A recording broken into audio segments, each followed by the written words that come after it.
Ladies and gentlemen, I am honored to be here today. This is my college. I studied my intermediate here, and later to the great man, Professor H. Narasimha was my teacher, who actually financed my education after my BSc honors so that I could complete the MSc and come back here as a lecturer. I paid my homage to him and then start whatever I wanted to say. This certainly is a great institution. And Professor Ramanna was pointing out there is no other institution which has run such a wonderful program like Science Forum with ever so many lectures which have already been given. I hope in the future it will compete even with the 10 lectures to the MIT, where the best of the people, best of the scientists are called upon there to give a talk for 30 minutes and no more. And in that 30 minutes, they will have to inspire the audience. We should see their lectures, the way that they are delivered. I don't think any of us today, if we were to be selected as a basis of competition, will be eligible to go there and give a their lecture. That I don't want to insult people, but that's what there's the kind of quality and standards of the MIT state lectures. Today I have chosen a subject where there are many experts in the audience, and maybe fools rush their angels here to try what's the same. I have to be speaking to my science students and science friends about a subject that is considered as something which is the privilege of only doctors to speak. Certainly they are the best ones, because they can go there, even open it up with a knife and see what they want to see. But I am trying to speak about a subject where knives won't do. You will have to have saw in order to open. And it is not easy to see because they will see a grey mass. And it does everything that we need, and that is how it has been arranged. Every time somebody sees or reads about the science of the brain, he will be convinced that there must be someone known as Almighty. Otherwise it would not have been done with such a sophistication. That's the feeling that you get. No matter how much of a believer in evolution, he will certainly think, no, it must be a creationist act, kind of a thing that has happened. And it would not have been simply a statistical evolution in just about 3.7 billion years, starting from life in the sea or in water to the life on this planet. That is the way that we would feel about it. Let me get to the subject straight away. It's too much of a time, as Professor Ramanna was trying to point out in there. You say that I am almost sold to the idea that chemistry makes everything. Chemistry may or may not. They never say that chemistry doesn't make something. Take this one here. All the most sophisticated electronic things that we have ever heard of, they are all made from chemistry. It is not, the other disciplines were engaged in understanding all right, but basically chemistry is an empirical science. You make an observation. You then interact with the rest of the things. You may derive some ideas of that one, but still you have to make the substance. That is done by a group of people who have labeled themselves as chemists. They started from all chemists and dropped to the earth, and they became chemists. And that's what it is. This activity has been there with mankind for a much longer. Yes. Our reasoning marriage is still further. You are clear, sir? You have to go to the next school. I will tell you now, in the motor, in the non-national school, I think that's now we assume that you are listening to us. It may not be the case. Some people have very special brains. I had a friend by name Chaturvedi when I was studying in IIT Bangalore. That fellow used to keep his eyes open and was thinking. And that's a very special art. And therefore, I don't know how many these artists could do that. Back to this one, in order to know what chemistry is doing there, we should know what his brain is. That's where I started. If I go around, the learned people in the audience are very welcome and to stop me and tell me what is correct. And as I understand, I'm going to present it at the lowest level because I have to hit an average somewhere. And the average certainly is not either with the doctor or with the high school student. There's somewhere in between. That's what it is. Can I have these lights off? Is there a way to light is better?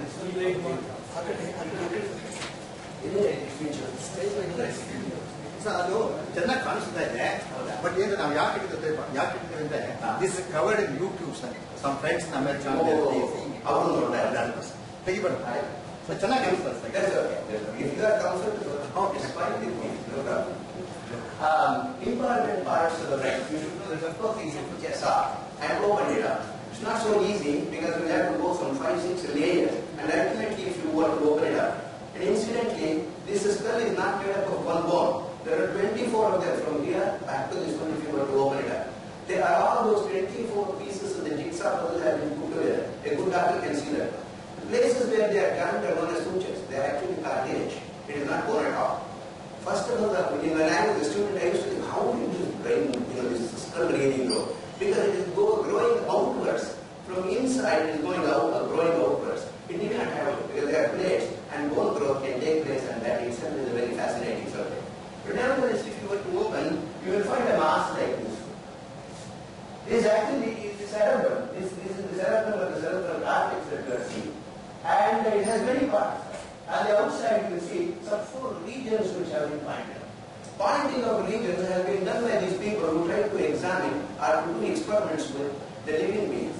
Touching a wire there and to see whether he would kick a leg, left leg, or right leg, or trying to see with another wire and another reason to see whether he made lights like that, and things like that, so that they will be able to associate regions on the surface of the brain to certain activities. So here you see 4 lobes, namely the frontal lobe, that is here, which is responsible for certain, actually, brain thinking, feeling, first sensory perceptions are felt by organs which are present in the frontal lobe. There is another lobe which happens to be next to that one, namely the parietal lobe, but this is the temporal lobe, which is responsible for hearing and various other things. Parietal lobe is again many other functions which are associated with human beings. Some activities are associated with that one. Occipital lobe, which is most important, is actually connected with eyesight. Eyes are in the front, analysis is in the back. It is a very special way. And they are connected internally. Speech is broken. If we are unable to hear, speech is broken. Your mind position is not our.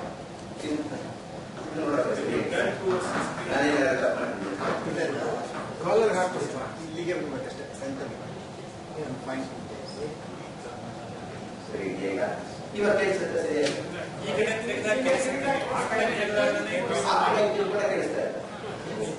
ಇವಾಗ ಒಂದ್ಸಾರಿ ಆ ಕಡೆ ತಿರ್ಕೊಂಡು ಮಾತಾಡಿ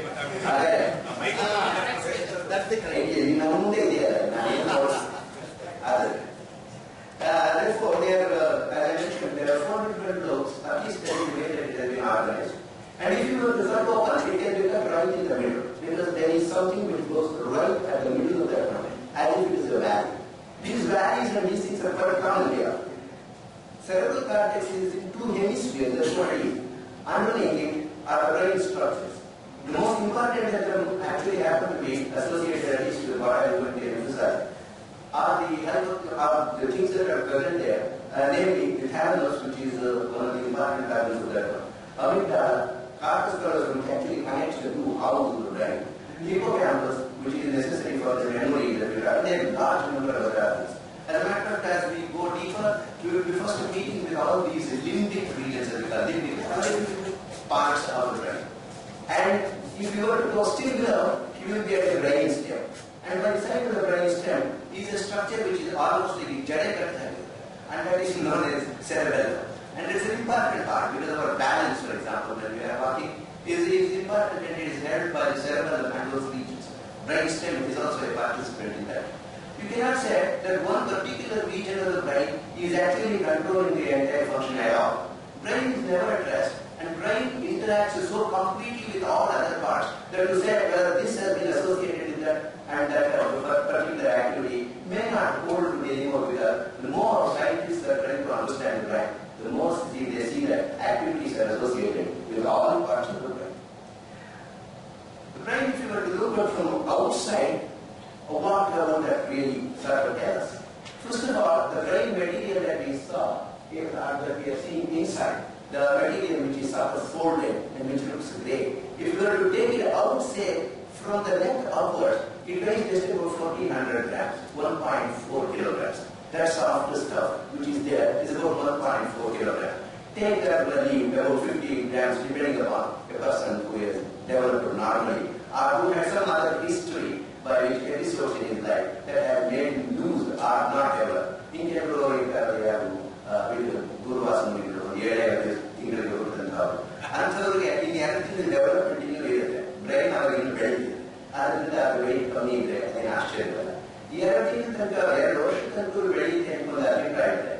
there's something else which is important here.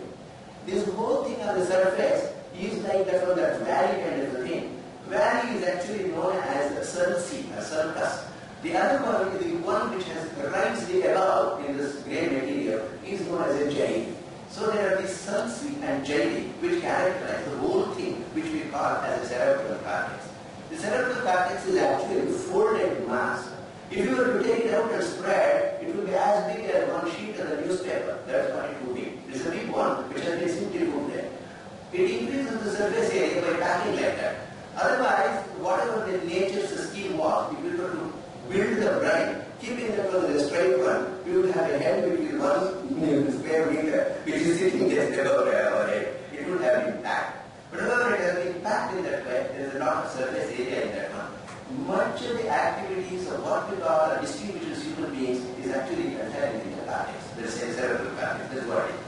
Cerebral cortex is divided into two hemispheres that are connected in the middle by the cortex color. That's what it is. The left hemisphere generally, this should be taken with something as I mentioned earlier. Generally controls motor movements and the right side of the body. Receives auditory input from the right ear. Receives visual inputs from the right eye. And the same thing holds true for the other one. That means my left half of the brain is controlling the right half. If there is a danger here to the brain, right side is the first one that is going to sort of put us into trouble. Stroke or the immediately to that. The functions are different. For example, even here, speech, clarity, etc., maybe in the right side it is so-called Wernicke's area. But on the left side it may be the speech, which is controlled by the Broca's area. That's what it is. They are way that it would go on. So there are variety of areas like this, and sulci and gyri really distinguish the cerebral cortex, which is a very distinguishing feature of the human being. Now to tell you how exactly this has developed, you can see in the 9 months that the human being stays in the mother's womb. Whether it's guy or a back they were back and number of them. Whatever periodic game Maria Egypt on that part of the Matana, Amateo Share, the Elite, Manushka related, a little Thai on the total put a Kiruchi in the Amiru Presi in the Thai. There are our history very you can see that. Either classes of you can see that it actually grown from a small size to a huge size. That's what it is. So it really grows. When compared to the body weight, the weight of the brain in human beings is much larger. Accounting for this is the ratio of weight, but not the weight of the brain itself. Brain itself, the weight of the human brain, which is 1400 grams as it says, is not very much. It actually is, when you compare to that, say, elephant's brain, or the brain of many other animals, it may be very heavy. But to the body weight, that's what it is. There are many other things where other animals have something very distinguishing and which is much larger than what you can say it is there in the human brain. But they don't make human brain. They don't speak. They don't have emotions. They may have, but they are very primitive kind of reactions that they have.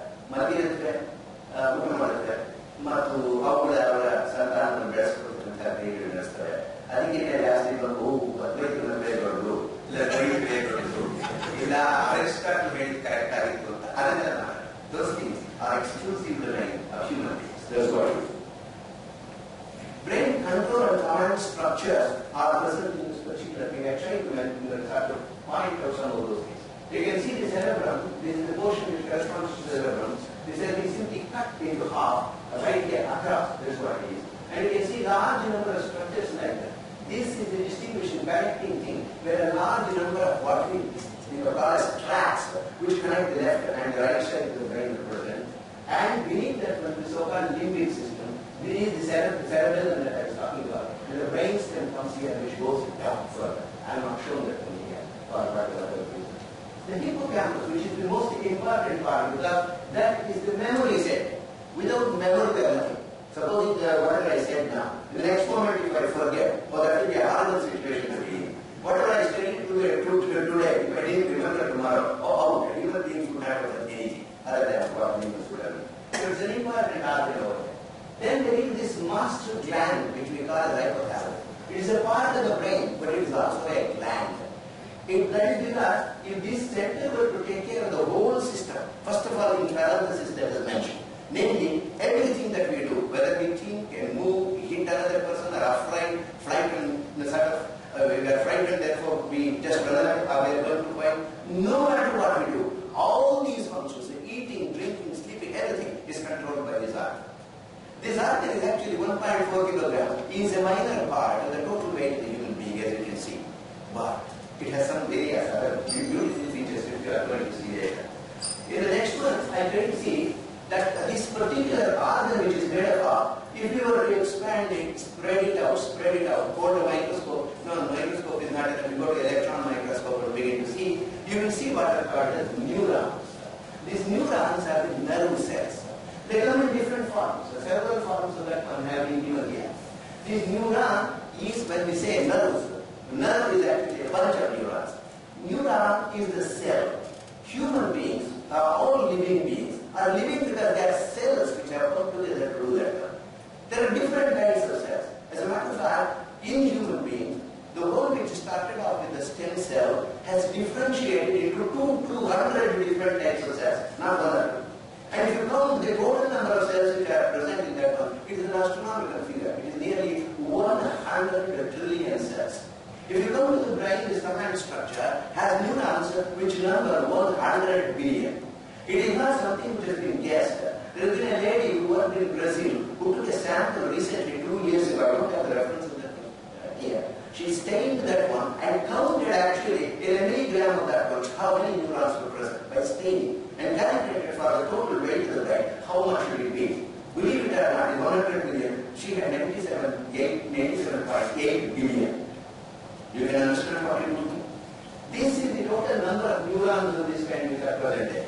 A neuron of this kind, neuron of this kind. In each one of these things, this is the neuronal cell, or the body, main body, so on, as we call it. And they have these protections which are known as actually dendritic structure, which are dendrites which are present. This structure to the end, as you can see, is the axon. At the end of the axon is a footpad kind of a thing. One tail path. This is the point where it can make a connection with another cell on the same side by bringing it over here. This one for another one, it will be connected there. You can see all of them there. In a normal cell of this kind of neuron, you would have this protein powder. There is a sheath which comes around that. This is a myelin sheath, and in between there are small openings of this kind which are nodes of ganglia. This is the total structure. There are many kinds, and they are present in very specialized situations. In fact, this covering of this one is made up of what we call the Schwann cells which are present there.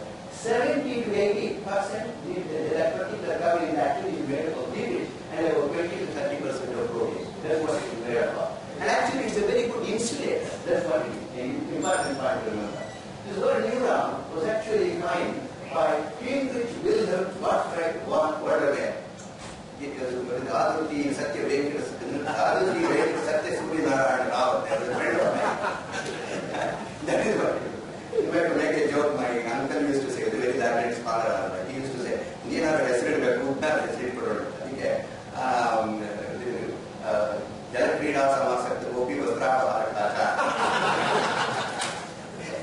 good one. You can put all of them. You will have 6, 7 letters.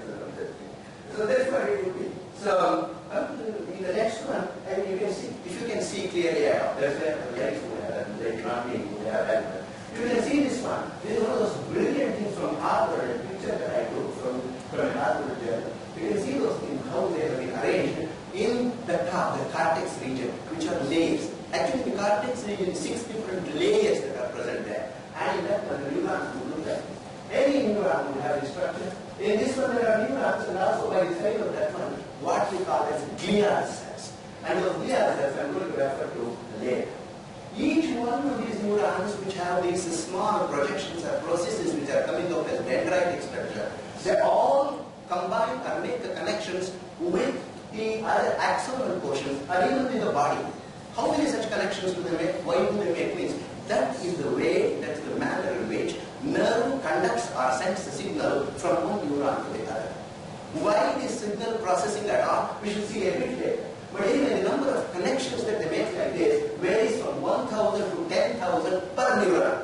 Now we can count 100 billion multiplied by another 10 to the power of 4 or 10 to the power of 5 would give you trillions of them, which doesn't make any sense in terms of countability. They are more than the number of stars expected to be present, or at least estimated to be present in our galaxy. That's what it would mean. Even most powerful computers in the world today are crude machines compared to what it can do. Computer has been created by these human minds, so it should be superior. You can't do things that you can't create a thing except in human beings. Sons can be more intelligent than parents, but in the physical world you can't do anything like that. It's not possible to create, and that's what it would be. If you look at a long neuron, these neurons are short, big, everything, all sizes they come into. Some neurons are very, very, very long. As a matter of fact, some of them come all the way from the cerebrum down to the spine to be connected to some regions of that. If you were to go into another system, this is the central nervous system.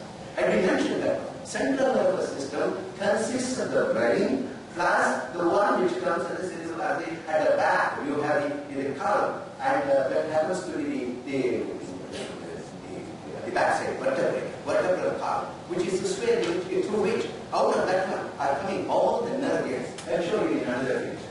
These long ones look like this. You can see the cell here, the cell body here, and all the dendrites go there.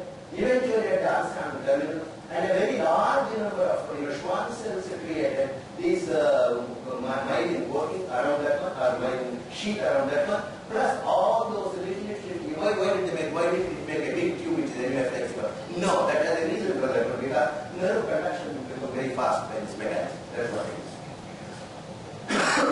This number varies from one publisher to another publisher. Many feel the one that I put here mentioned about 15,000 connections it can make on an average. Must be somewhere. Evidently, they are not very clear about that, but it must be so huge that they don't know how to estimate that. Imagine a helium balloon 14 to 15 million long, and at the end of that one a balloon. That is the way this would look and compare it to the length of this. That's why it's quite imaginative to say that kind of thing. Out of many things that I mentioned, these neurons are responsible, first of all, just assume that that it is true, whatever I am stating. Later I will come back to that. Neurons do a conduction. In the sense, if I touch it here, if I touch the back of my hand, that feeling that I am touching is already reaching the brain. How did it reach me? It is done by these nerves, which are a bunch of neurons. It can be one single neuron or a large number of neurons which are connected. These are actually interneurons, as you see, which simply connect them. You can see that. These are two neurons which are connecting themselves, and there are interneurons which will sort of extend the region over which it can pass. A very large number of neurons are involved in the conduction process. In the central nervous system, which is made up of the interneurons, the number of interneurons that are present range up to about 18%. That's what it is. Actually, the sensory nerves, so-called nerves which are in the periphery, which carry the information, are less than 1%. Other 9% will be some other various specialized types of neurons which are present in the system. Neuron cells can be compared with other cells. In the sense, they do the same thing as any other cell. What does the cell do? Cell divides. There is one thing which neuron doesn't do. Cell contains certain bodies within that. And what are they? They are they contain cytoplasm, for example. There is a coating in that, a certain cell membrane which is present there, and a nucleus. And within the nucleus is a nucleolus. Within the nucleolus is all that you need, namely that information to continue for the progeny, and that is the DNA. DNA is present in every cell that is present except perhaps the erythrocytes and a few others which don't reproduce. Although neurons do not divide and undergo mitosis, neurons contain that information because otherwise it cannot produce the chemicals that it needs. It has the DNA in there.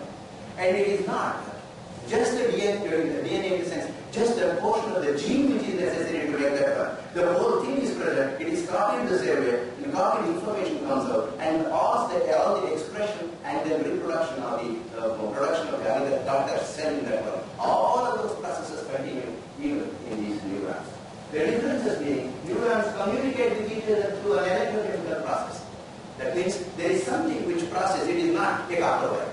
You see, just imagine gold wires were to be put, and some god or made okay, this person with gold wires going to another copper wire. No, the entire conduction takes place through the transmission of chemicals known as neurotransmitters. It's entirely chemical.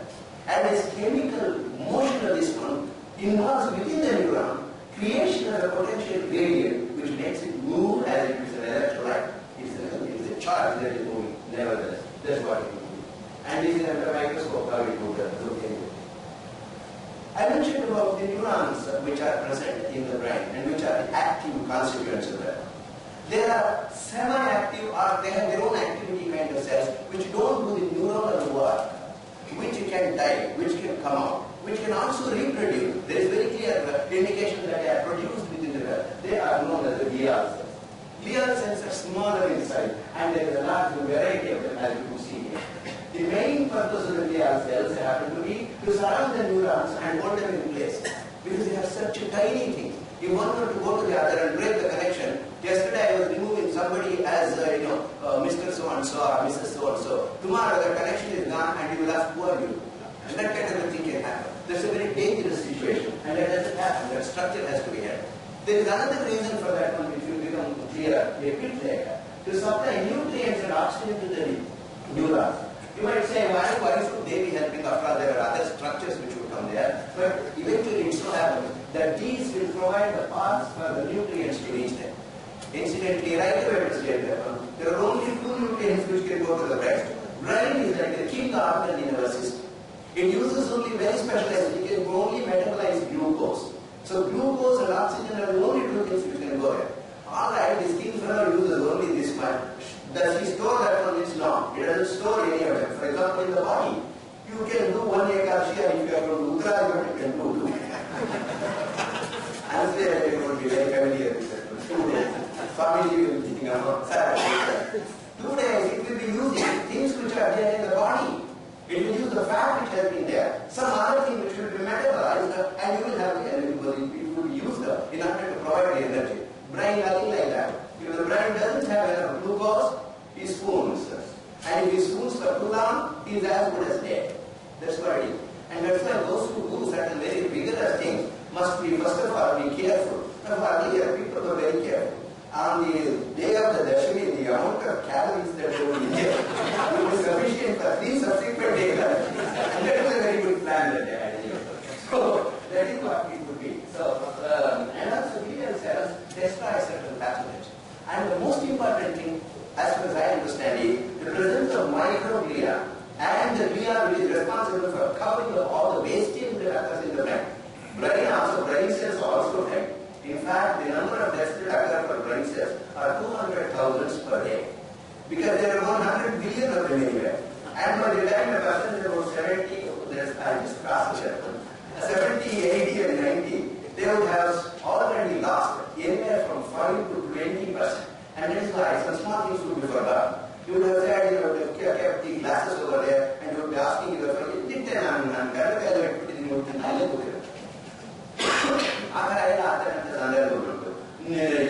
telephone numbers we will always justify saying that it is present there, why should we worry about it?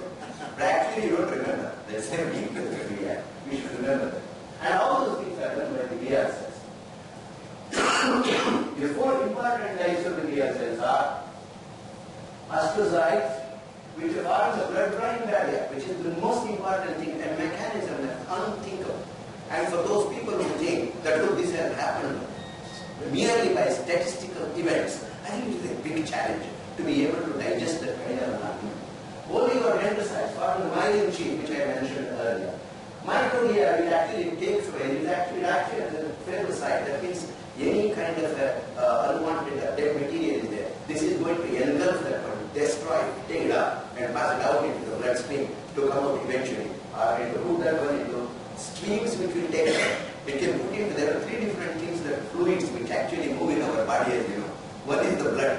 Second one happens to be the cerebrospinal fluid, CSF, which is present there. The third is more important, and that happens to be the glands which connect. And we have the glandular function where you have a different kind of a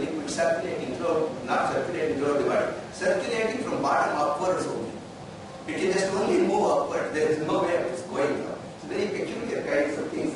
Because Dr. Steve had knowledge to him, so they don't understand. And if you go to them, you don't understand these things. You just listen to me. I hope that will agree. We were mentioning, nerves, we'll say. What are these nerves that we are talking about? Nerve is nothing more than less than a bunch of neurons which are present there. Nearly the names or nerve.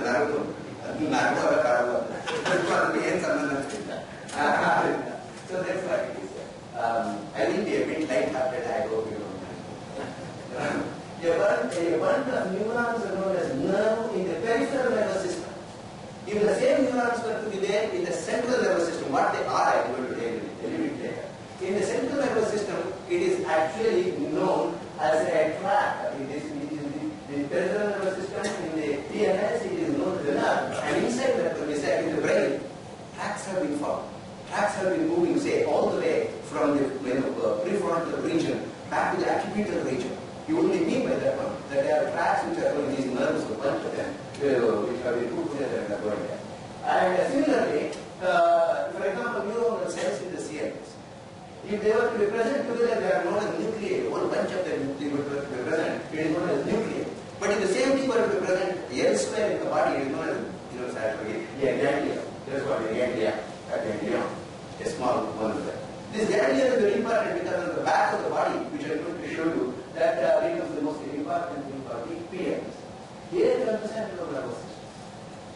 So the spinal cord is here and this is covered by a sheath. And that sheath goes around the entire thing. And that is what this entire thing constitutes what is called the central nervous system. Central nervous system is brain plus the spinal cord, which is the. And you see here the branches which are coming up. Central nervous system, which is present there like this one, ends there. It doesn't do. All the other connections come separately and they go to the PNS. In the peripheral nervous system, that means that if I have a neuron here or a nerve here, it is connected to the central nervous system, but through a junction. And the junction comes to be in this area which is known as the ganglia. This is what which I mentioned earlier as the ganglia. So there are two of them, on one side and on the other side. All of them will be emerging out of them. Vertebral column, this is what it is. The spinal cord itself is just about 45 centimeters. Your spinal is the back here, if you were to say, start from here, the cervical region, to thoracic region, to lumbar region, and then to the coccyx and sacrum. If you were to work all the regions, counting all the 33 of the bones which are present here, because last 4 and 5 are fused together, they are different. Through all of them, there are buttonhole openings known as foramen. These nerves seem to come out through that one and come out to where? To a ganglia which is present there, and hopefully you will see that one in later. When the vertebrae itself is about 70 centimeters long, this is going to be just about 40 centimeters. And the weight of this part of the brain is just about 40 grams. There are 10 billion neurons in this one. 10 billion. 100 billion is 10% of the number of neurons which are present up here is present in this portion. So many neurons present. But together it is the CNS. If you were to go to the next one, it will show you what we call the peripheral nervous system. Do you see this one? Large number of nerves going all the way to the tip of the toe. All of them. Because if the tip of the toe, if it is forgotten, if a mosquito were to be biting there, even with that one, you will not sense that. So they are there everywhere. And there is a big density of the feeling centers. Those are the sensors which are present, which are located there. If it is pain, we call them as nociceptors. They are the free ends, which actually neuron comes there. They are not covered. They are the nociceptors. There are others which are sensor, which sense the pressure, sense the touch, sense any number of things. In this one is shown the central nervous system which extends like this, plus a chain of ganglia, this is the ganglia which is present there, into which all these nerves are connected. Another one has been shown here. This is actually from the central nervous system itself. They are known as the 12 different nerves which emerge from there, for which there is a very special name, probably the next one. What do you call that one? Cranial nerves. The cranial nerves are 12 of them, out of which one of them really comes from. Only one of them. The other 11 nerves, okay, I'll move to that one anyway. First, to come back to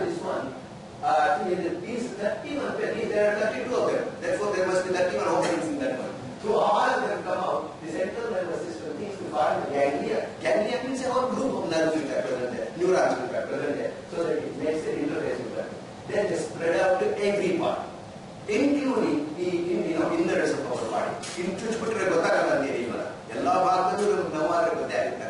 Athwa yenadru ಒಂದು ಸಂತೋಷವಾದರೂ ಗೊತ್ತಾಗುತ್ತಾರೆ, ಯಾರೋ ಒಂದು ಬೆನ್ನಟ್ಟಿದ್ರು ಗೊತ್ತಾಗುತ್ತಾರೆ. ಎಲ್ಲವೂ ಅವರಲ್ಲಿದೆ. They are all peripheral nervous system part of that. Now, in this one, of course, there are differences like sympathetic and parasympathetic. Whatever parasympathetic does is opposed by the nervous system. So that there is an equal, there is a balance between them. If something goes to the other extreme, there is a set of nerves who will sort of try to bring down that effect of that. This is through the sympathetic and the parasympathetic nervous system. This is a part of the homeostasis. Homeostasis means keeping an equilibrium. There is more water, bring out the water. If there is less water, put in the water. And that's what it is. If your temperature is more, bring down the temperature. If the temperature is low, try to lose some water and then get the temperature. Homeostasis is so important. We have never heard of a person who has a temperature different from 97.8. If it is more, he has fever. If it is less, he will be very afraid. He is actually shivering. And the body does extra work in order to bring out the temperature, pour more fluid in the body. This kind of a balance is kept.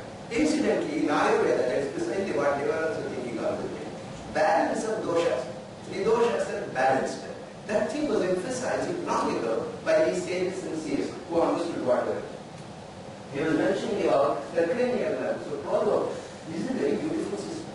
In these cranial nerves are under nobody's control. They do what they do. To a certain extent, if you want to move my face, this one, they control that.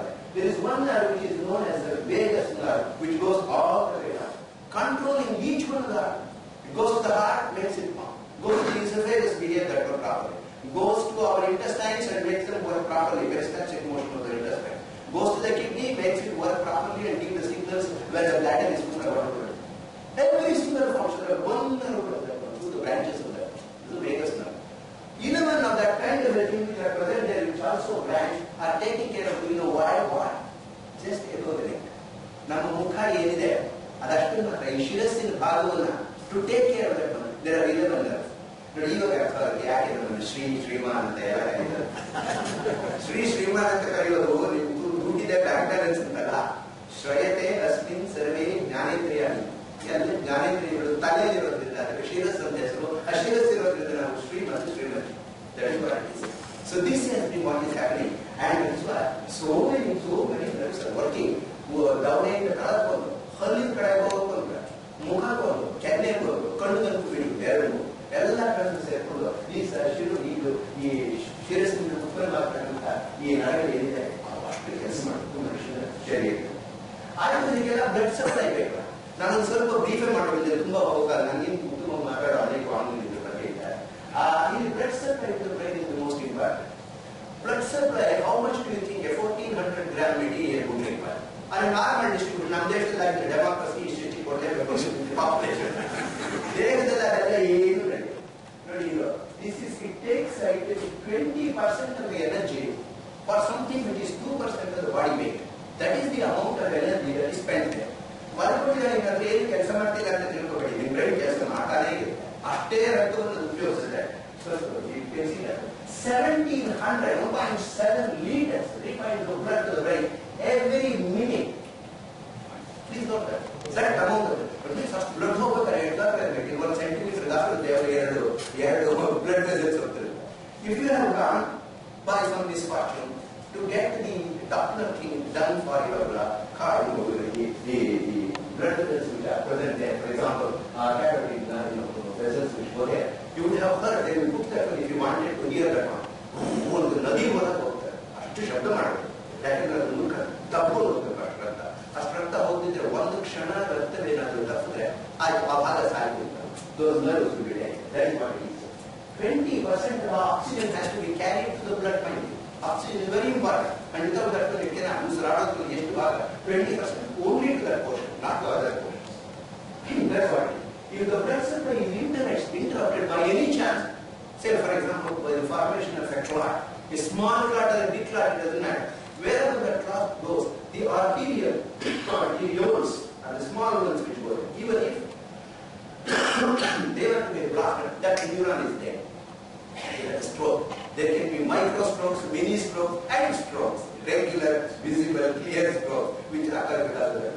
Unless it is immediately corrected, Sometimes there is a possibility, immediately is doing something. If it is not possible, those motions, those functions can never be recovered. That's what happens in the case of strokes.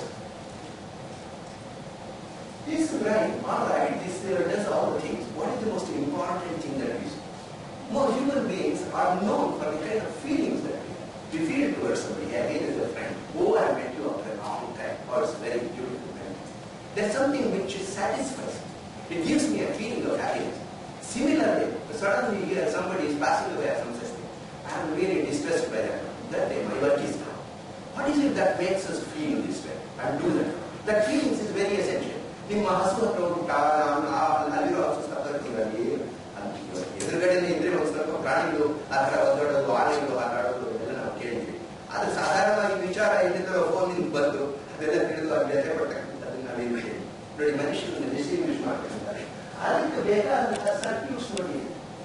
These are reward and punishment circuits in our brain. There are special circuits through which a conduction of that feeling, that ಶ್ರವಣದಿಂದ ಹೋದ್ರೆ ನಾವು ಕೇಳಿದ್ರೆ ಅಥವಾ ನಾವು ಕಂಡದ್ದು, those are sensors. Optical sensor is extraordinary. There are 40 different things, organs which are connected internally for producing the feeling of vision we are seeing. Any one subsystem, if it goes off, there is no vision. You can have an eye. Eye is one of those organs which when we come out of our mother's womb maintains its size. It doesn't grow. Ears grow, everything grows, but not the eyesight. So ಚಿಕ್ಕ ಕಣ್ಣಿದ್ದವನು ಬಂದರೆ ಅವರು ವಿಚಾರಾಕ್ಷಿ ಅಂತಾರೆ ಹೆಸರಿಡಲ್ಲ. ವಿಚಾರಾಕ್ಷಿ ಹುಟ್ಟಿದ ತಕ್ಷಣವೇ ಗೊತ್ತಾಗ್ತದೆ. ಆ ಥರದಲ್ಲಿ ಇರ್ತದೆ. ಆದ್ದರಿಂದ that input, sensory inputs which go through the ears or eye or somebody telling, you have to read it, or whatever it is going to come and pass through these circuits, creating a very large environment. You can't see that one. There is no point in it. There is dopamine, there is serotonin, there are various other things which are neurotransmitters like corticotropic, which will be stimulated by this one, and many other things which are produced. Similarly, number of organs which are involved, like for example, amygdala and hippocampus will always come. And from the feelings, there are other limbic feelings as we call. They will all be activated through the passage of these signals. And it produces in us either a feeling of misery or pain, or pain can be physical pain also. As I mentioned, nociceptors. Nociceptors means they sense pain. They also they can produce this. This is another one in which I have mentioned all the neurochemicals and the circuitry which will first thing as we observe sensory perceptions are the frontal cortex. That's where it goes. Then it begins to distribute all over again to this. Then the thalamus is another center, which is the computer center. Primarily we have the core of it. It so happens that it created the computer, brain created the computer, which acts as a model now for us to think about the brain. And that is some kind of an irony, isn't it? That is providing all the models for us. Next one I mentioned is safety. Unlike this organ, if I turn this one, I really feel that I am a chemist because it looks like a guitar. It can produce all the chemicals. This guitar-shaped thing is actually the vertebrae which comes there, or into the one that has spinal cord which has been located there, and the spinal brain. You see this one? The spinal brain is actually surrounded by blue region, which is so-called cerebrospinal fluid. Cerebrospinal fluid is actually a smooth, sort of a very dilute electrolyte.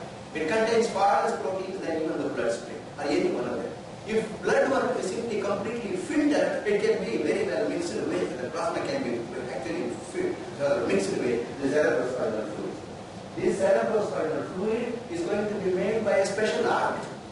That is also present in the brain itself and in this structure, so-called CT, that is carotid plexus. Carotid plexus which are present in the, they are very near to the four ventricles which are present.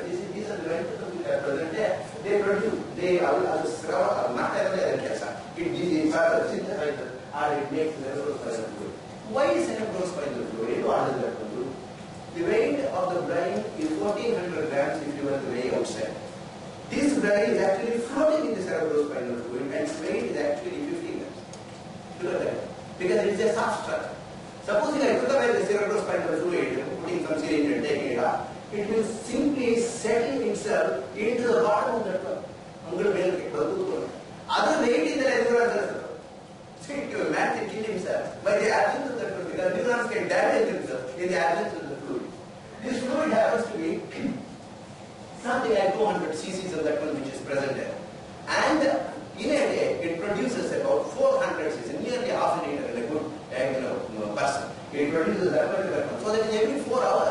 the entire thing is going to be changed. Cerebrospinal fluid is going to be changed. The health of the person often is judged by sometimes when we get meningitis and things like that. The problem with the brain is, I mentioned about nociceptors and sensor. Brain doesn't have any sensor. If there is something going wrong inside, you feel it by the secondary effects of that one. And that's because there is no nociceptor. There is no way that we can feel the pain of the brain at all.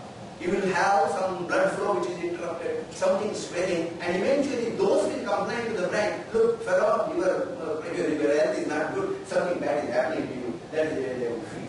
And I mentioned earlier, if you were to reach brain, how many things you have? First of all, this portion can be taken care of, not necessarily by a doctor, but some people to the expert.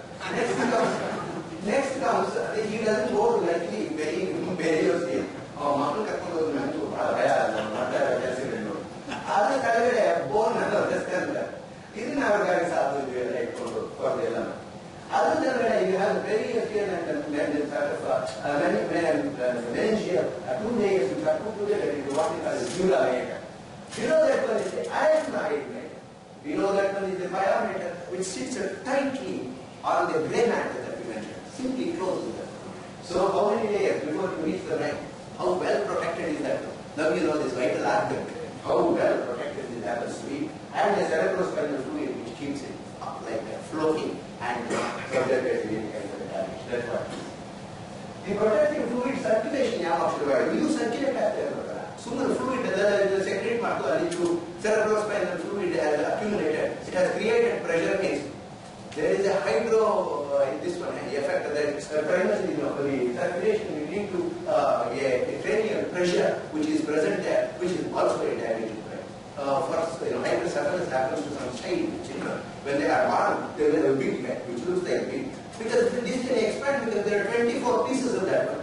In between is all that, which I mentioned, the cartilage. Cartilage can slightly expand and the brain can expand. And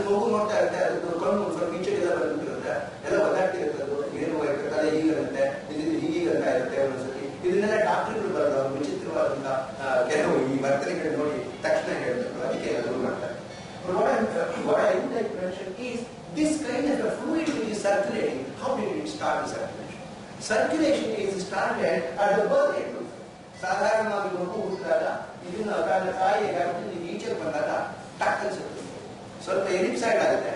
ಈಚೆಗೆ ಬಂದ ತಕ್ಷಣ it will assume the shape of a football, and in that process it sets in a vibration, and that will begin to move the cerebrospinal fluid. It moves in a particular direction and begin to circulate. Just imagine.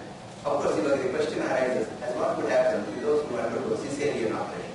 Then they will have the entire operation that will be dependent upon breathing, excessive breathing, which will cause the pulsations, and also the blood circulation, which in some places can do that. And the vichitravaada brain market. This is about the cerebrospinal fluid. I should mention one other particular structure which is present, which is known as the blood-brain barrier. Blood-brain barrier is the one which protects the brain from the infusion of anything which we don't want. And that is caused by, suppose this is the brain, this is the vessel, an artery which is going into the brain. It will carry, as I mentioned, it can carry only glucose and no other material. Actually, blood-brain barrier is a structure in which anything which has a molecular weight of more than 400 cannot get in. 400 or 500, some books mention that as 500. But that is not even 500 is nothing when a biomechanical molecule is concerned because the weights are very high. Second one is there are smaller ones. If they happen to be ionic, no. Get is closed, ferment. That's what it will be. If you have even certain materials which can complex with something else, that complex cannot get it out. It protects the brain in that manner. That's quite a special way of doing that. It is possible because they have a tiny coating of what I mentioned about these cells which are present within the glial cells. They are the astrocytes which simply close the coating. In fact, dopamine, I will going to mention later. A lot of dopamine is created in our intestines, but that cannot reach the brain just because there is a dopamine shortage. That's because it is not allowed. Simply the barrier is going to close. Like that. So, if for normal blood vessels, you have certain opening which we call as fenestration. Such a fenestration is not possible with the arteries which are present in the brain. Now, how did that come? How did it develop? Means these brain cells which are neurons actually originated, from the zygote which is formed, which is fertilized yet, in form of blastocyst, and eventually it becomes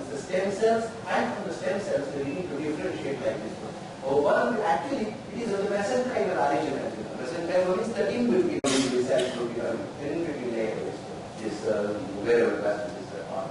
The most obvious source of stem cells is from embryo just a few days after the conception. An embryo center is made with one of stem cells which can be extracted at times of danger that we see science today and cutting edge. Everybody is so curious, doing something, and they will tell you all sorts of them which cannot be verified. Many of them are half-truths, so that's what happens. Stem cell cure is also one of them. There are more failures than successes. And we cannot say immediately tomorrow we can go out and ask that, Doctor, why don't you take stem cells, say, induce stem cells which can be formed from, say, skin cells and do it. Not so easy, but probably in the future it might happen. One can ask about that. This I simply took to tell you that it is the mesenchymal biology. Stem cells are the one which produces their copy and then undergo itself a conversion into any one of these, and these are the neurons which come out of that. Another important feature that I have shown here is you can see that in just about 3 weeks you can see eyes already coming out. And the CNS which I talked about. Before 3 years, the eye. First thing that comes out in after the conception happens to be this portion. Initially, it is it is about half, more than 1/3, and gradually it becomes just 1 foot, 1/6 of the size. That is what happens. Before that, it is like the technical development of the bone. It is a mesenchymal biology. Briefly, this is what it is. You have the cell being by self-renewing stem cells, early progenitor cells, which will differentiate into all sorts of things, astrocytes and also neurons which come out of that. And in this one I show whether these neurons, when they are connected to 10,000 to 15,000 of these connections, no neuron can leave its place. There is no way a neuron can migrate. Then how does any kind of thing happen in that one? There are no repairs either. The only repair that you can see happens to be changing the connection. That is the neuroplasticity. If some connection has been lost, another connection can be created in its place. And that has now been confirmed and also sort of utilized in such case. Neuroplasticity is, for example, these people in the jugglers, for example. Juggler's brain has been photographed by making use of functional MRI. Initially, when he begins to learn that one, MRI shows nothing more activity. After a while, when he becomes an expert, he can see very clear regions of that one, indicating to you that where neuroplasticity has been responsible for that one, in fact, making new connections. That is what it would be. And here show, this is not this brain contains these neurons and some of the things that I mentioned very briefly about it. Another important function of that one is to have this hypothalamus, which happens to be the kingly gland which is present. It's both a part of the brain and also a gland. And how does it help in the brain functions means it takes control of the entire actions of the human system by virtue of the hormones it comes out of. It is a hormone factor. It is present over here. And in addition to that, there is another gland which is present there. The functions have not been completely understood. Pineal gland is right at the center. Unlike these glands, for example, hypothalamus, these are two parts like ring structures, at least broken rings. The right at the center happens to be the pineal gland, which is in the shape of the planet. That is how it has been given the name. Its function has not been known. And this portion is very thought-provoking because the people of this country recognize it, sages and say rishis of this country recognize it as long ago. You know what? They call this one the Ajna Chakra. The chakra sthan happens to be the one which contains these two master glands. Hypothalamus, under that one is the pituitary, plus the pineal gland which is present there. And these control practically all functions directly or indirectly, other than those which have been covered directly by the central nervous system and the peripheral nervous system by virtue of their connection. Would you believe that when a government will be set up, which controls like this, and you have police officers everywhere, I would be amazed if you can ever do that kind of real. And that's what these things are doing. So they connect the factory with everything. And I have mentioned here one of the named pineal gland, which is the melatonin. This gland senses through the eyes the light that is coming. When the daylight is there, it doesn't produce anything. It goes low. As soon as the night falls, it produces a lot of melatonin. And that particular melatonin is responsible for slightly lowering the temperature of the body. So it's a part of the chili will do the product. As to what high on the man produce the amount of melatonin that has been really secreted by these glands during the night when they sleep. That's something which is required by the nervous system to recuperate, and that is created by virtue of this particular gland. Hypothalamus hypothalamus, as I mentioned to you, is a master gland because it is involved in a large number of other controlling other organs. For example, hormone biosynthesis and secretion is often regulated by the homeostatic negative feedback control mechanism. What are the things that it does? You see that hypothalamus is responsible for thyrotropin releasing hormone. That doesn't do it itself. You know, model here. So that is the master gland. It produces thyrotropin releasing hormone, gonadotropin releasing hormone, growth hormone, most two items. Growth hormone releasing hormone, corticotropin releasing hormone. Two hormones it keeps for itself. It is directly controlling that. It doesn't trust the pioneer rather the next one here, the gland is directly connected to that one. And that is the somastostatin and dopamine. Dopamine is an important neurotransmitter. Let me go to the next one a little rapidly. These are the glands which are controlling the growth hormone. For example, has this structure particular, this is chemistry. And that's why this chemistry is controlling the whole thing. In my opinion, that was the excitement that I had. Then this one is going to be produced by the release. This is the releasing hormone, which stimulates from here onward the pituitary glands to secrete the growth hormone. Growth hormone itself looks like this. You can see this one. Growth hormone is a 191 amino acid structure of the protein. And you have muscle gland also controlling what we call as the growth, the IGF, or the insulin growth factor, which is like an insulin structure, which is the insulin structure here, which I have shown. And they are very important. Then comes another important feature that we should know. Our guts contain 100 million neurons. Guts. Now look at the gut feeling. A gut feeling is because it's actually a brain. So it is a secondary brain. It is a secondary brain. Now it has to maintain an organ. It has to distinguish between chemicals. It should distinguish between what has to be thrown out, what has to be sent to the blood vessels. It has to decide whether it is more acidic or less acidic and things like that. All these things done, but it is intelligence. The intelligence is done by the neurons which are present there, and that's why it is described as the second brain. Alright, the second brain is under the control of the main brain, alright. But it's very interesting to know, a recent experiment has suggested, after all, through the central nervous system, the connection was to the vagus nerve. The vagus nerve itself, if you cut that one, will it survive? It looks like happily it continues to do. It digests, it eats, everything is going to be done without the help of the central nervous system. It is the second brain. So you have the second brain, you have the third brain, strictly speaking. You have 40,000 good neurons which are associated with the heart also. It's a bunch. It's because you have there close to 2 billion of the heart muscle cells which are present there. They have to work in unison. If some of them simply expand and the other ones will contract, you will have no heart functioning taking place at all. It's another third brain. Of course, it is controlled by the central nervous system very clear. Neurotransmission. All right, we have spoken so much about that one. How is it maintained? You said that the neurotransmission. Here's the neurotransmission. You see, you saw the structure which I referred to, which looks like the foot of a camel, and which comes very near to one of the branches which comes out from the dendritic region. This is the way that it would be. You also saw in one of them that the signal always passes from the side of this from the side of the axon and comes towards the ring. These small fine projections are processes which come out of the other neuron. In doing so, how does it connect? It does it through what we call as a neurotransmitter.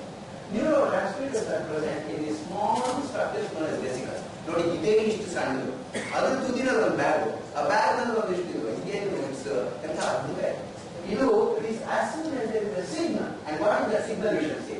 It is going to make these vesicles simply pour out the neurochemicals which are the neurotransmitters which are present in them. And that goes, when it is received here, these points where they are received are known as receptors. These receptors, when they get them, there is a signal. ಏನೇ ಮಾಡೋದು ಒಂದು touch ಮಾಡೋದು ಒಂದು signal ಇದಕ್ಕೆ ಬೇಕಾದ chemical signal. As soon as two materials, two atoms, very kind they come together, your electronegativity difference is sufficient for it to create a signal because their electrons will have reactors. That's what it would be. That the signal passes on. See that? Once it has been there, the signal simply like that from neuron to neuron to neuron to neuron, it will go anywhere, and that's what is happening in there. What is it that really happens in that? Very briefly, this is what happens in the active situation. You see there, you consider this one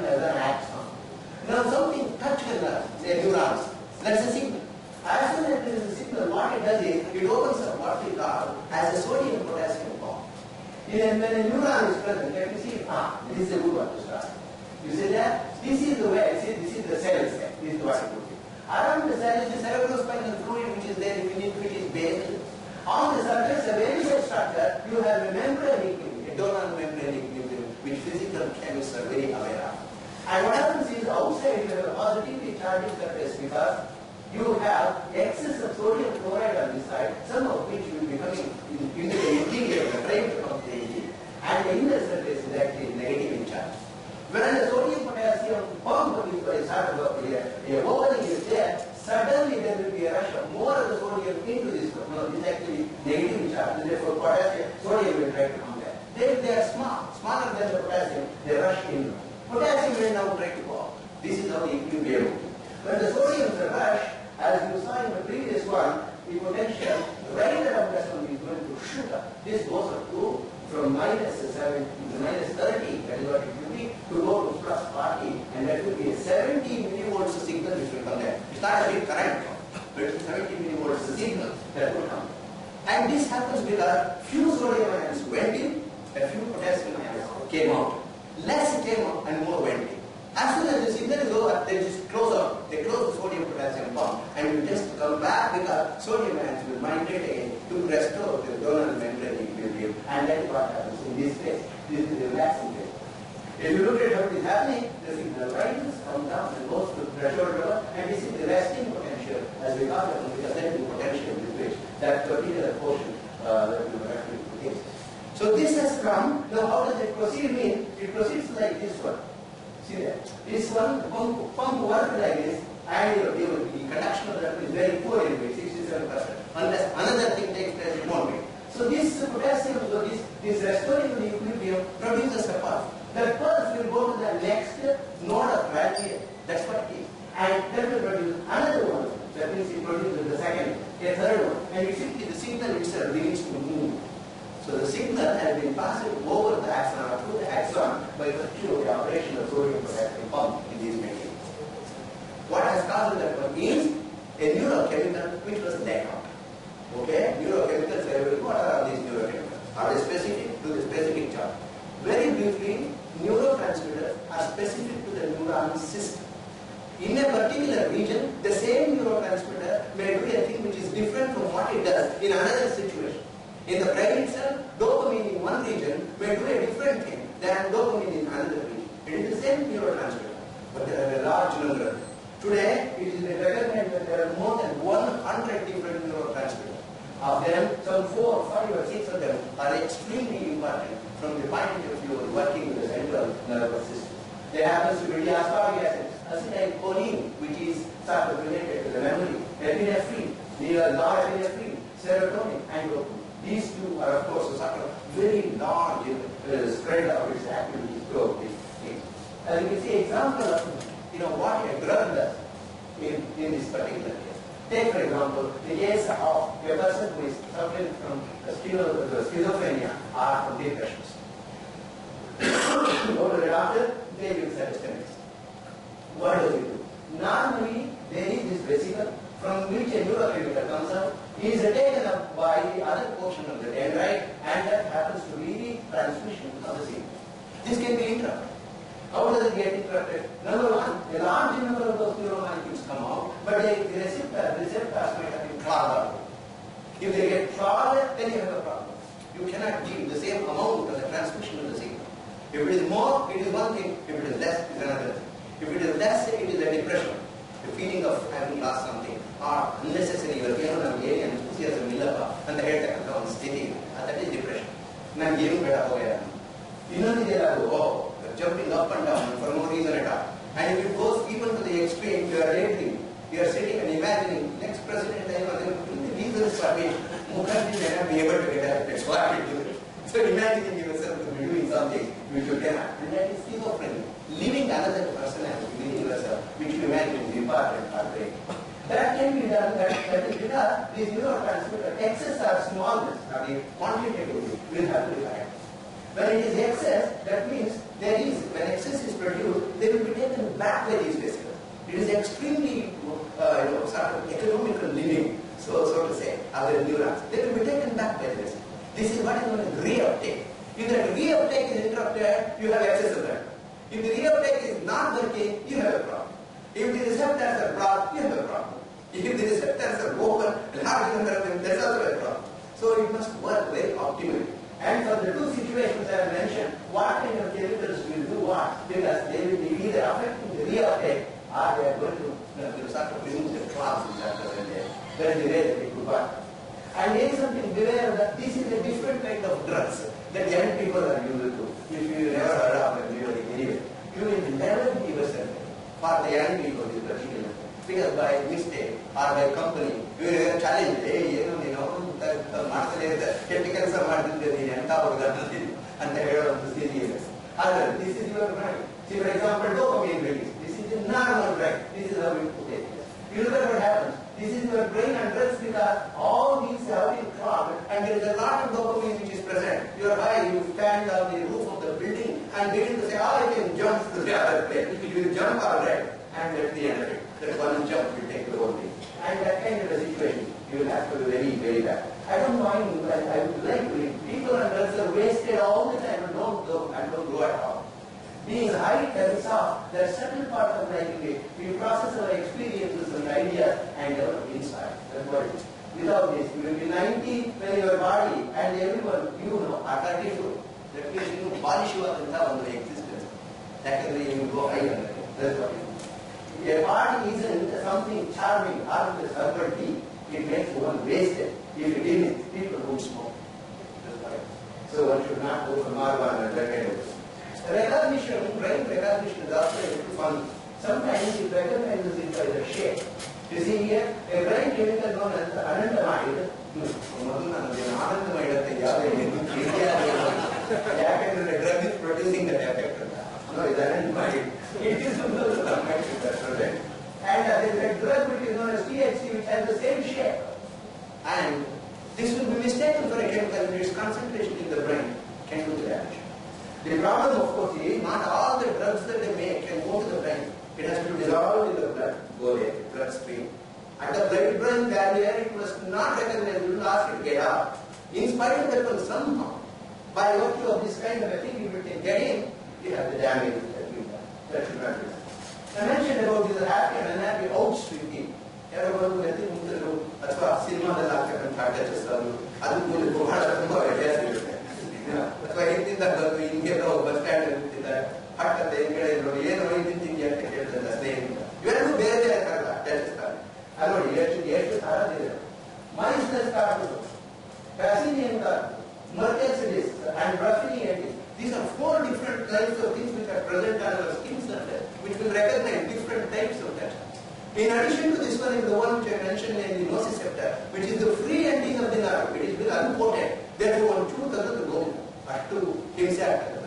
If other the roots are one to solve by another tooth within one to see in Indian or bread or the just now that pain is because of the nociceptor which is present at the bottom of the nerve. These distribution of these sensors on the body are not identical, not uniform. That's why they develop a map on the bone. ನೋಡಿ ಕೈನಲ್ಲಿ ಎಷ್ಟು nerve centers ಒಂದು ಹಸ್ತದಲ್ಲಿ ಮುಕ್ತಕ್ಕಂಥ ಅದು ಎಷ್ಟು if you put a normal density number of centers sensors which are present there largest you can see on the palms which is present there and of course in the head ಇದು ಚರ್ಮದ ಮೇಲೆ ಇರ್ತಕ್ಕಂಥದ್ದು ತ್ವಗಿಂದ್ರಿಯ ಇದೆಯಲ್ಲ ಪಂಚೇಂದ್ರಿಯಗಳಲ್ಲಿ ಏನು ಯಾವ ಹೊಸದು ಹಳೆಯದು ಶಾಸ್ತ್ರಗಳಲ್ಲಿ ಬೇರೆ ಶಾಸ್ತ್ರ ನಮ್ಮ modern medicine study has not change ಆ ಸ್ಪರ್ಶ ಜ್ಞಾನ ಅಷ್ಟು ಮಲಗಿರ್ತಾರೆ ಮನುಷ್ಯ ಒಂಚೂರು ಹಿಂಗೆ ಮುಟ್ಟಿದ್ರೆ ಏನು ಶಬ್ದ ಆಗ್ತಾ ಇದೆ ಮನೆಯಲ್ಲಿ common experience for older people wife coming there and saying ಏನು ಶಬ್ದ ಆಗ್ತಾ ಇದೆ ಇಷ್ಟೇ ಹೋಗ್ತಾರೆ ಚಕ್ರತೆ ಎಂಥ senses touch sensor and there are such great things and things that will happen. ಕಡೆ ಒಂದು ಚೂರು ಹೇಳಿದಾಗ ಇದ್ದಾಗ ನಾವು ಮನೆಕೊಂಡಿದ್ದಾಗ ನಮ್ಮ ಬ್ರೈನ್ ವೇವ್ಸ್ ಸಾಧಾರಣವಾಗಿ ಎದ್ದಿದ್ದಾಗ ಗಾಜಲ್ಲಿ ಒಬ್ಬನ ಎದ್ದಿರೋ you're awake and therefore there will be frequencies which are different. And anyway, for the sleep talker, he is so-called excitatory neurotransmitters. Some of the transmitters I mentioned 100 of them. I mentioned two of them as dopamine and serotonin, which are important. These, epinephrine, norepinephrine, dopamine, glutamate, PEA, histamine, these are all down. Histamine, of course, is seconded by any of the mast cells which are present in the body. They will always, these excitatory ones will have to go around in production. The ones which are inhibitory neurotransmitters, gamma aminobutyric acid, and serotonin, which will have to go up in concentration in order to be able to make one steam, gradually get a feeling of happiness, and then sleep off. That's what it will be. And during these things, if you were to present electrodes, you must ask, where are these waves? How did it come? After you will be learned that there are these electrical impulses which are being passed. A large number of them in large number of directions which are going there.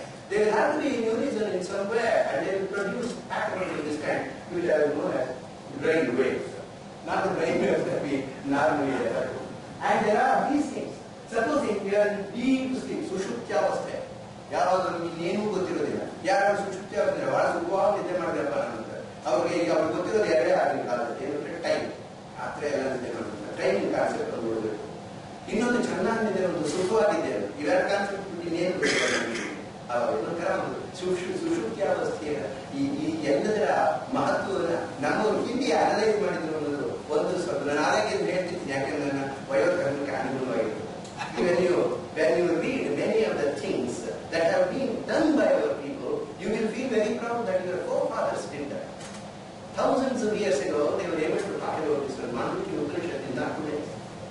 Mandukya Upanishad is a part of the Atharvaveda. That is one of those things which come there. The four Upanishads come there.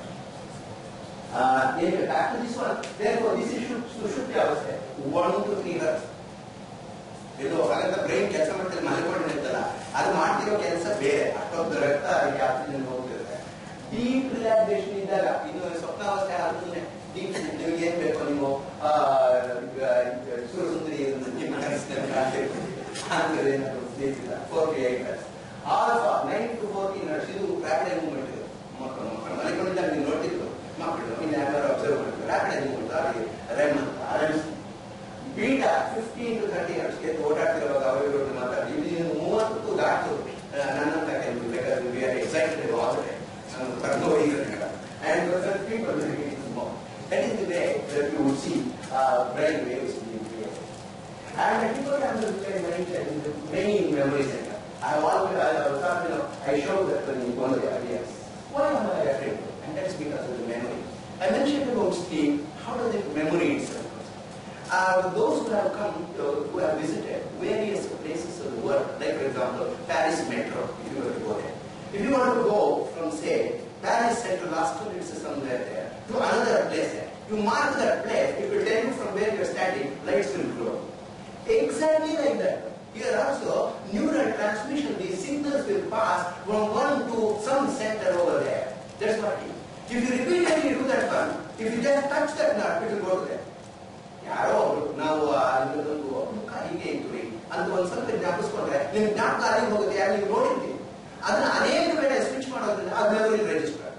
ಅದೇ ಒಂದೆರಡಲ್ಲ, 100 billion nerves ಇದೆಯಾ, ಅದಕ್ಕೆ 15,000 connections ಇದೆಯಾ, ಅದು ಒಂದು connection light immediately it will send the signals to all that one so that you may remember.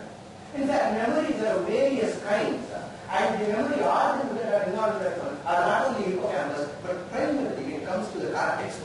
In fact, information is first sent to cortex, and that is where much of your memory is initially stored. Although later on it will go to cortex or to the nuclear cortex, another center which is stored. I mentioned here various types of memory, but I will take you to one. The working memory is ಇವಾಗ ನಾವಿಲ್ಲಿ ಬಂದು ಇಲ್ಲಿ ಈ ಸದ್ಯಕ್ಕಂತೂ ನನಗೆ ಜ್ಞಾಪಕವಿದೆ, ಒಂದು tea ಕೊಟ್ಟರು, ಆಮೇಲೆ ಕೊಟ್ಟಿದ್ದು, ಸ್ನೇಹಿತರು. ನೀವು ನಾಳೆ ಹೋಗಿ ಜಾಣಿದ್ರು ಅವರು ನಾಳೆ ಹೋಗೋದು, ಅದರಲ್ಲಿ 8 ದಿವಸ ಆದ್ಮೇಲೆ unless you revisited that one, you try to remember that one, it won't be there. ನೀವು ಎಸ್ಟಿಮೇಟ್ ಹಾಕಿ ಬಂದ್ರಿ ಜ್ಞಾಪಕ ಇರುತ್ತಾ? ಯಾರು ಎಲ್ಲ ಇಟ್ಕೊಂಡು ವರ್ಕಿಂಗ್ ಸುಮ್ಮನೆ ಈಗ ಬಂತು ಆಯ್ತು ಮುಗಿದ್ರೆ ಅಲ್ಲಿಗೆ ತೀರ್ಮಾನ.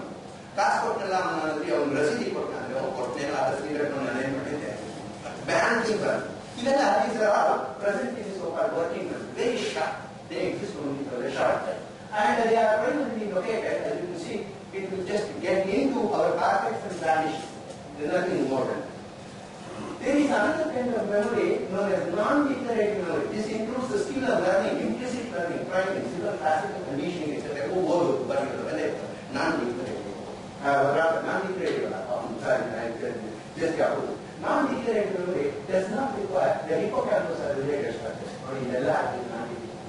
Pretty particular ಕೇಳಿದ್ದು ಇನ್ಯಾವುದು ಅಥವಾ ವಾಸಗಳು ತಂದ್ಕೊಂಡಿದ್ದು ನಾಯಿ ಬಂದಾಗ ನಾವು ಓಡೋಗಿದ್ದು ಹಾವು ನೋಡಿ ಗುಸ್ತಂತ ಹಿಂದೆ ಮಾಡಬೇಕು ಇದನ್ನೇ ಇವೆಲ್ಲ ರಿಜಿಸ್ಟರ್ ಅಂತಲ್ಲ ಅದು ರಿಜಿಸ್ಟರ್ ಹೂವು ಅಲ್ಲಿ ನಿಂತು ಅಲ್ವತ್ತು ಹೋಗಿದ್ದೆ ನಾನು ಅವ್ರ ಮನೆ ಬಾಗಿಲು ಹೋಗೋದು ತಕ್ಷಣ ಒಂದು ಯಾರೋ ವಿಶೇಷವಾಗಿರ್ತಾರೆ ಇದು ನೋಡಿರಲ್ಲ ಕೆಲವರು ನೋಡಿರಲ್ಲ ನೋಡಿದ್ರೆ ಹೇಳಿರಲ್ಲ ಇವೆಲ್ಲ ಸಾಧಾರಣ ಇವಾಗದು ಮನುಷ್ಯನ ಎಕ್ಸ್ಪೀರಿಯನ್ಸ್ ನಾನು ಒಬ್ಬರು ನಾರಾಯಣ ಅವ್ರು ಹೇಳ್ತಿದ್ರು ನಾನು ಬೆಳಗ್ಗೆ ಹೋದೆ ತಕ್ಷಣ ಬದುಕೆ ಬದಿಸಿದೆ ಬತ್ತಿ ನಾವು ಹುಡುಗನ ಹಾಕ್ಬೇಕು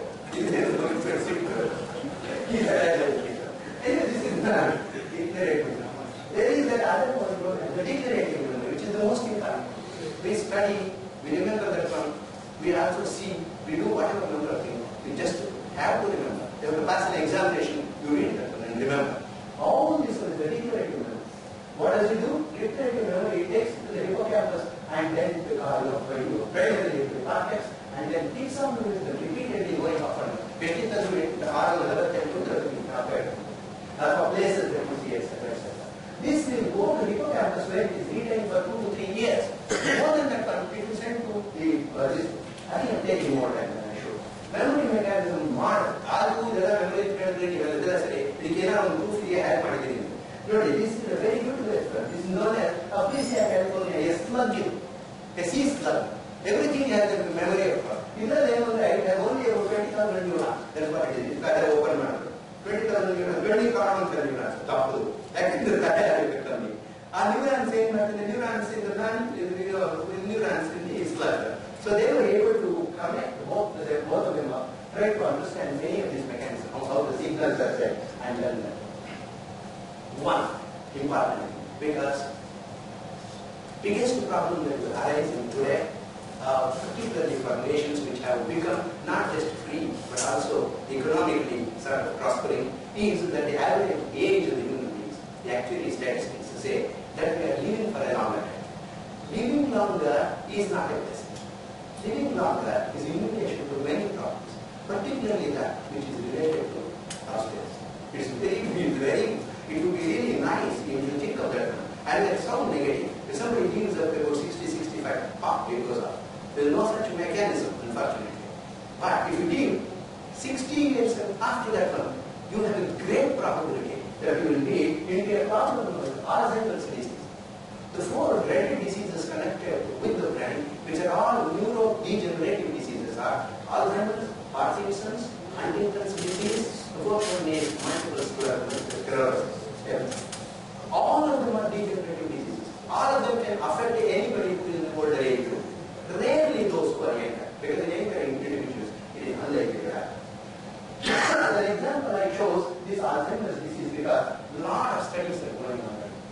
Look at the normal size of the brain that is present there before the onset of, say for example, Alzheimer's. All the neurons are connected, almost all of them are connected. If the onset of the Alzheimer's disease were to take place in just a few years, 1, 2 or 3 years, this is the size of the brain. All these opening results here become deep, the vascular signals are large, the weight of the brain itself has come down. Neural stuff has been destroyed. That has been completely destroyed. That's what is happening. Why does it happen? We should see that related. Alzheimer's disease is perhaps the most frightening of them. And this is mainly connected with the memory because first thing that is the diagnosis of that one is the loss of the memory. They begin to even forget the names of the person, bank account, in which bank account they are in. I have a dear friend in France whose father was a military, something slightly less than that of a general. He would not depend upon his children or interesting. He got Alzheimer's. Believe it or not, he didn't know the account number or in which bank he had kept it. The son goes to ask him. No way. He kept him for a few years. He passed away. And then it took him a lot of efforts to the government of France in order to find out where this person, and that was possible because he was holding a big rank in the otherwise it would have been lost. Look at this one. Memory loss, especially recent events, confusion, who concentration, disorientation, sometimes changes in personality happen. These are patients of autism. Look at what happens. Once it has been set, maximum number of years is 9 years. Today they recognize. But usually it will be recognized earlier or later. You can give liberally about 6 to 7 years. That's all that he can live for. And most miserably, vegetative existence. He wants water, he comes here, you give the bottle, he forgets. He doesn't know that he has to take the water. You go there to tell him, you forget that it is his son or daughter-in-law who has come there to give him. Do you believe that? Their vocabulary will come down eventually before death to just about 5, 6 words, nothing more than that. That's the kind of most horrible disease that doctors or human beings could have ever seen, and that's what it is.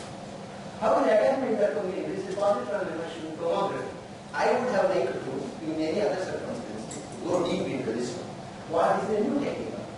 What you do is, glucose can get into the brain, so you could have a positron emitter center which has been put to that one, and it goes there, and after it has entered into the brain, it will, if I stop, enter into the brain, these positrons will be emitted by the glucose which has been already sort of converted into the kind of a positron emitting center. This is by putting some substitutes. When the positron is emitted by the electron, very nearby, in under a few microns, it will meet with an electron and annihilate. When it annihilates, there will be 2 photons, gamma rays, which will be coming out. Just in 180 degrees. So, if this is the center, if it is produced in the center, equicenter from here to here. So, the 2 photons can now compare to find out where they came from. If it is this center, this has taken water and this has left. We can find out. We can locate exactly where the defect has been there. And what happens is, if you want to see the normal brain, the Alzheimer's brain, PET scan will indicate that there is a lot of work that is going on because there is a lot of waste, lot of metabolism which is taking place in them. And that's what. There has been a new chemical which has been made for that, etc. etc. Anyway, this dreaded disease is because of the formation of what we call as plaques. A normal process that is taking place on the surface of the neuron cell. Neuron cell will have what are known as G proteins. These will have to be broken down in order to get what we call as a T3. If there is secretase means it suffers cells, cuts them. If one is cut in a proper way, it will simply go, get absorbed, do the expected thing. If it is cut in the wrong way, it will make a plaque, angle which are present there, and plaques which are base. This huge waste cannot be handled by microglia because they will also die in the future. There is no oxygen supply for them. Nothing can breathe them. And hence what happens? Corrections are lost, memory is lost. That's precisely what happens. And then it happens. Well, this is because neurotransmitters were less because they did not happening. The first thing was, we thought that it could be a scientist thought that it could be acetylcholine, which is an important neurotransmitter which will be present there. In fact, people are trying to give acetylcholine to reach the blood. Acetylcholine is made in various things, a very big, sort of, very prominent neurotransmitter. But that didn't happen. So synthesis of electron takes place by what we call as acetyltransmitter. Is broken choline acetyltransferase, and then acetylcholine esterase is going to start to break it down. Both of them have tried to manipulate the form. No way that we can. Because every single new thing that has come into existence, instruments, has been used to study it. This is very beautiful. The son is a professor at the California University of California. Because we don't understand the brain very well, we are constantly tempted to use the latest technology as model for trying to understand it. Can brain understand the brain? That's what it would mean. In my childhood, we were always assured that the brain was a telephone switchboard. That was the best that they would give because telephone switchboard. So what else could it be? I was amused to see that Sherrington, a great British neuroscientist, thought that the brain worked like a telegraph system. What is great man? Freud often compared the brain to a hydraulic and their own electromagnetic system. That's the magnetic. Today, of course, it will be a digital computer. Man himself has created it. Gentlemen, this is chemistry adventure. Large number of neurochemicals. How are they made? This chemistry laboratory is at constant temperature. You are not putting heating coil over there. You are not doing it. You are not even raising the temperature or lowering the temperature. You cannot injecting any number of chemicals over there. Nothing. It is all made out of what we eat, eventually what is broken down, and what the DNA is present, the DNA that is present in there. All that one is isothermal, isobaric preparation of that one in aqueous media. If a person could do that in the laboratory, you can put all the next 10 years, all the Nobel Prizes could be given to you. That's a review. That's what it would do. It does by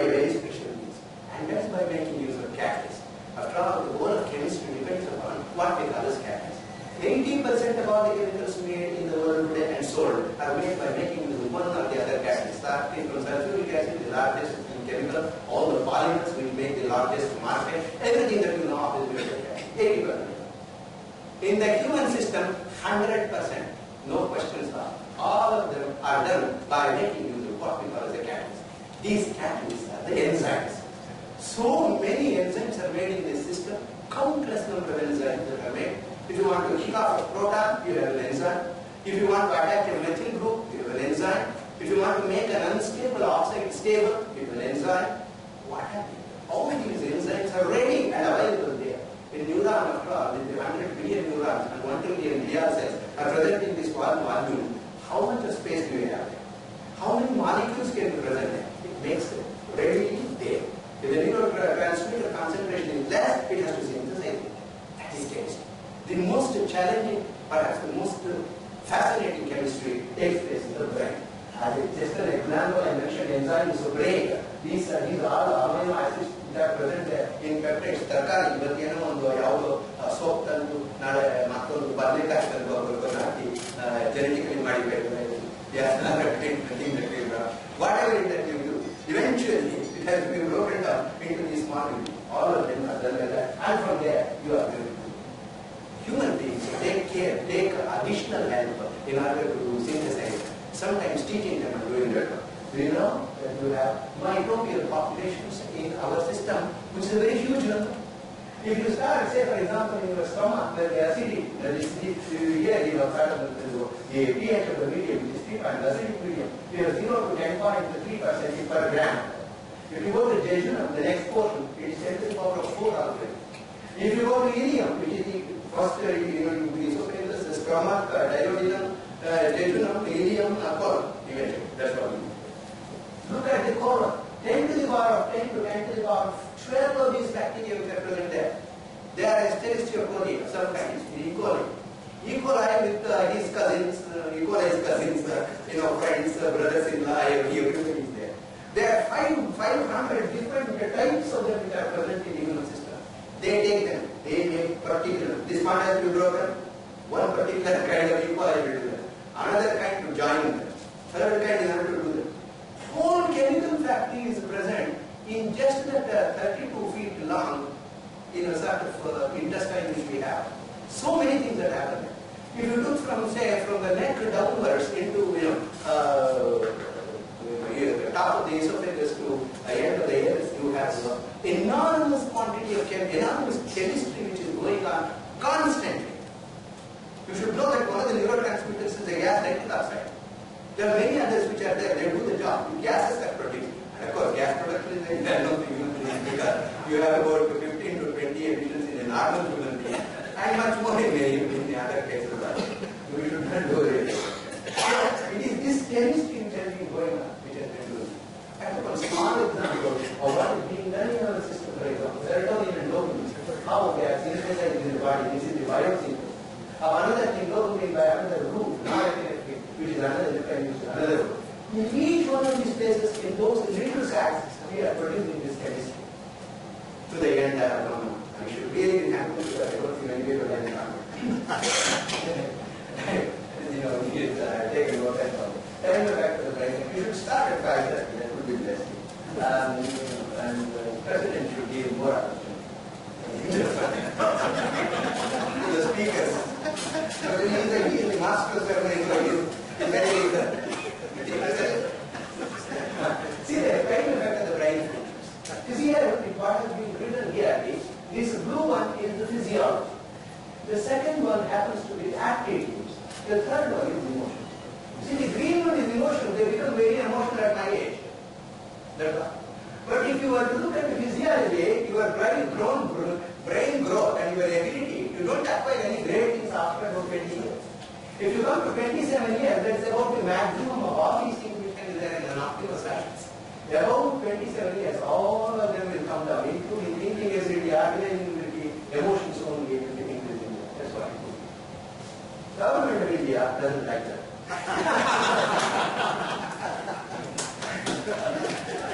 They have considered that this gap that this graph actually is an anti-developing nation, anti-secular, has taken